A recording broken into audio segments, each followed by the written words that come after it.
Hey, what's up everybody, and welcome back to News Dose. So there's been a lot of talk within the last 12 or so months that Nintendo and Xbox are working on something together. There's been speculation that this could be a new game coming to the Switch, or maybe a Smash Bros. Character, though the one that continuously pops up is the possibility of Xbox Game Pass coming to the Switch.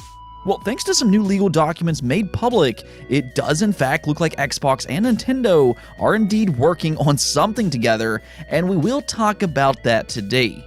Also, that E3 week just got even busier with another event taking place, and it sounds like this could be a worthwhile event for fans. So we'll go over all that as well, and actually, let's start things off with E3 today. It seems like with every single event, there's always that hope that the Hollow Knight sequel, Silksong, will appear. I think for like the last 3 Nintendo Direct type of events, I predicted it would be there, and every time I'm left disappointed. Well, it looks like I won't be able to predict a Silksong appearance for E3 this time.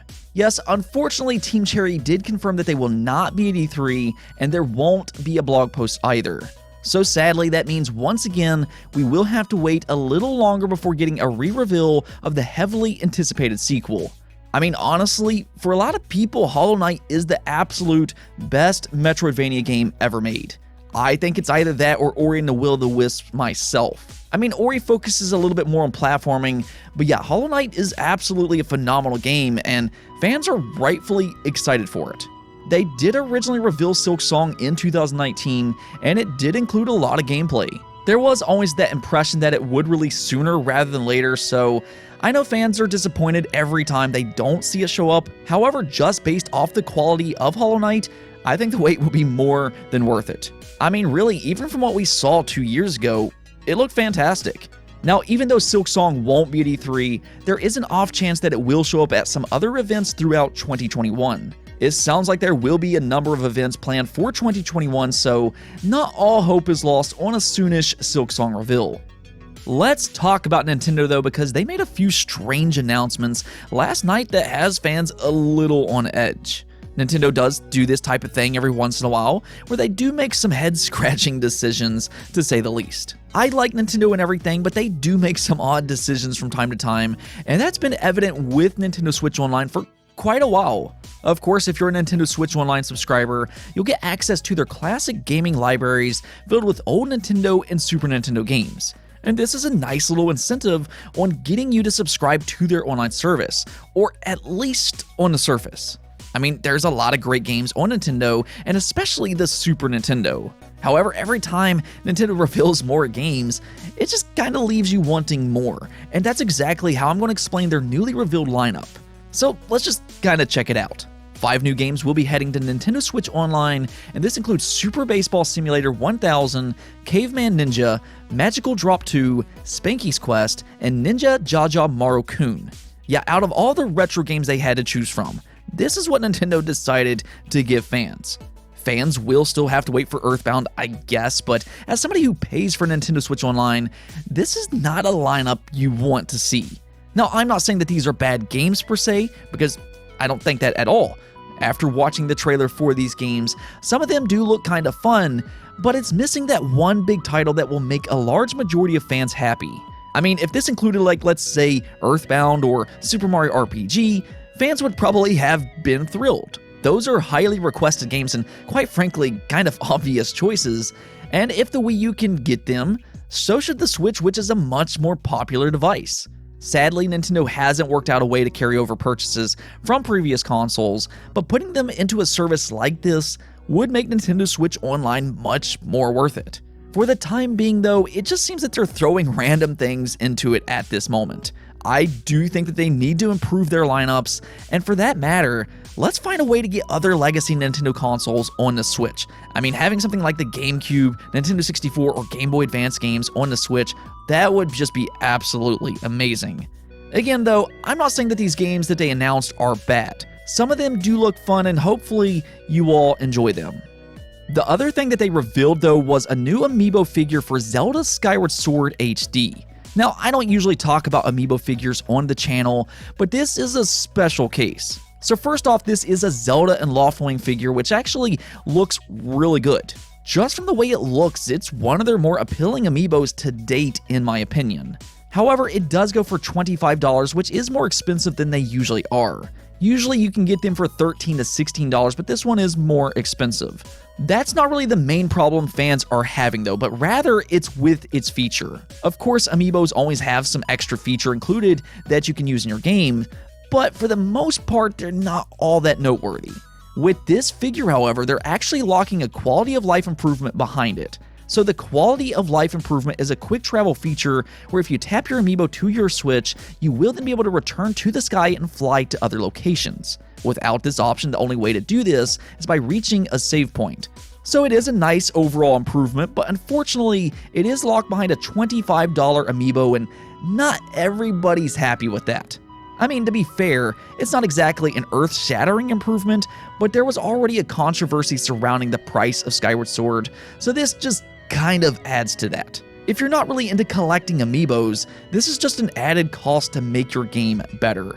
I don't know, there will be some differing opinions on this as amiibos have always included extra features, so let me know how you feel about locking quality of life improvements behind amiibo figures. Let's talk about some more events though, because that's always exciting, and if the E3 week wasn't already busy enough for you, well, we got another event to be excited about. So Summer Game Fest will be returning in 2021 yet again, and that starts on June 10th where more than 12 games will have a world premiere. And even from the trailer alone, there's a lot of big games shown from several publishers. So right away, this does sound like it will be a worthwhile event, and especially when you start to look at the participants. This includes 2K, Activision, Blizzard, PlayStation, Xbox, Warner Bros. Games, Square Enix, Sega, Steam, Ubisoft, and the list goes on and on. Summer Game Fest does have most of the big players involved, though as to which ones will be at the June 10th event remains to be seen. Summer Game Fest, just like last year, will be spread out over time. However, Jeff Keighley did talk with the Video Game Chronicles and said that most of the publishers listed would debut during Kickoff Live, but that some will hold content for their own events. He also admitted that some of this would cross over with E3, such as Ubisoft Forward. That is both a part of E3 and the Summer Game Fest, where both will, I guess, stream them separately. There is some competition going on here between E3 and Jeff Keighley, and this will be interesting to follow and see how Summer Game Fest stacks up compared to E3 this year. Now, I know last year there was that criticism that Summer Game Fest was a mess, which it kind of was, but to be fair, last year was very difficult for everybody. Planning events oftentimes takes months of preparation, and it was difficult putting all that together. So we'll see if he made any big improvements this year, but yeah, that E3 week is going to be incredibly busy. Now we also need to talk about that Nintendo and Xbox partnership yet again. Insiders have talked about this numerous times, that Nintendo and Xbox have been having some discussions together about some kind of partnership.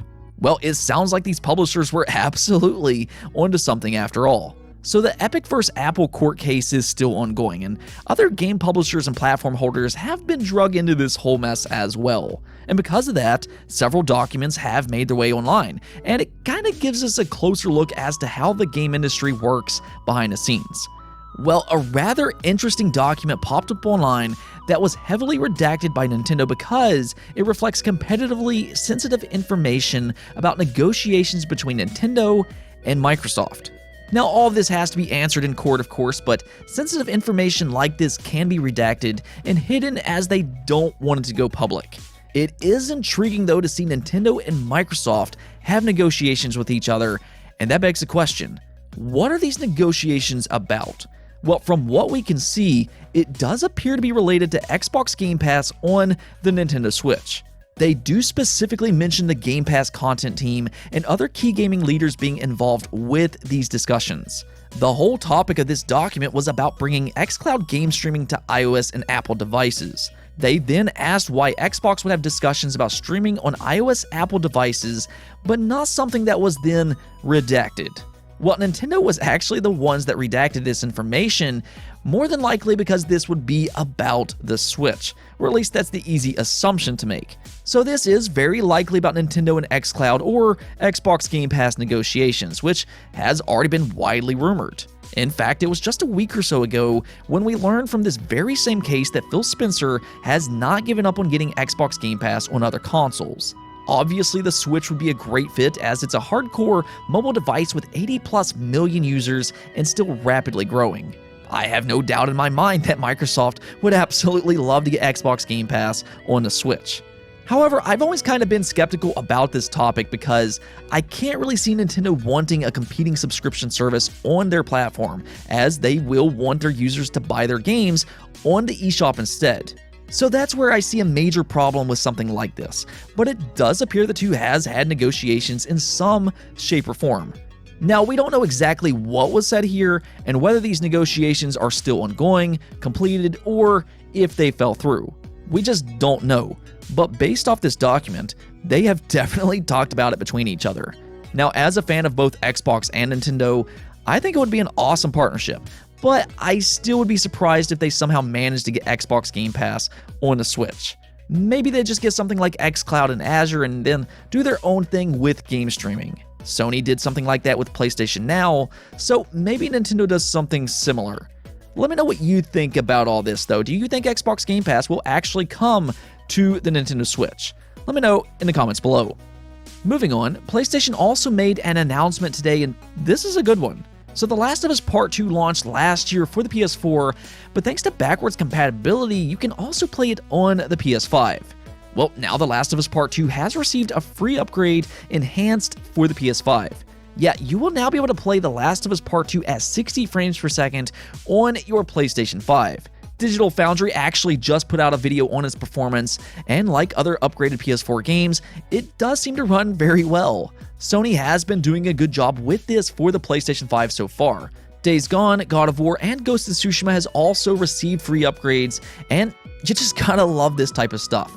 We're not going to have to pay for remasters of these games, and you can get these gorgeous games at 60 frames per second now.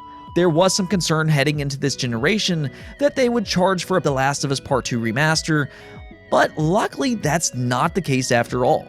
Now, I know The Last of Us Part 2 is a controversial game, but a lot of people do like it, and these free upgrades really are awesome.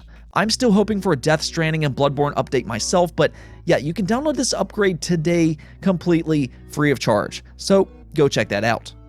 On to the poll of the day though, rumors are all over the place when it comes to Elden Ring. This is one of the most highly anticipated upcoming games, and fans are really excited to get a full reveal of this game. It's kind of like Silksong and Bayonetta 3 though, in the sense you expect to see it at every event, but it just continues not to show up. So I want your all's prediction here. Will Elden Ring finally show up at E3? And you all say no, all while blaming George R.R. Martin. A few of you mentioned in the comments, what should we expect when it comes to George R.R. Martin? He has become infamous on not delivering his books on time, so you might as well expect the same when it comes to a game related to him. Yeah, I feel your all's pain here. For any book readers out there, him and Patrick Rothfuss are definitely slow writers to say the least. I definitely understand and feel your pain for sure. As for Elden Ring though, there is a rumor that it won't be at E3 sadly. I'm hoping that's not true, but I guess with the Summer Game Fest, if it does miss E3, I guess I can just continue my hope with that. For the time being though, let's just kinda cross our fingers, I guess. Anyways though, that's it for this episode, but if you liked the video, don't forget to bell notification and subscribe button for more content just like this. Also, if you'd like to support the channel through Patreon, thank you for making this content possible. Peace out.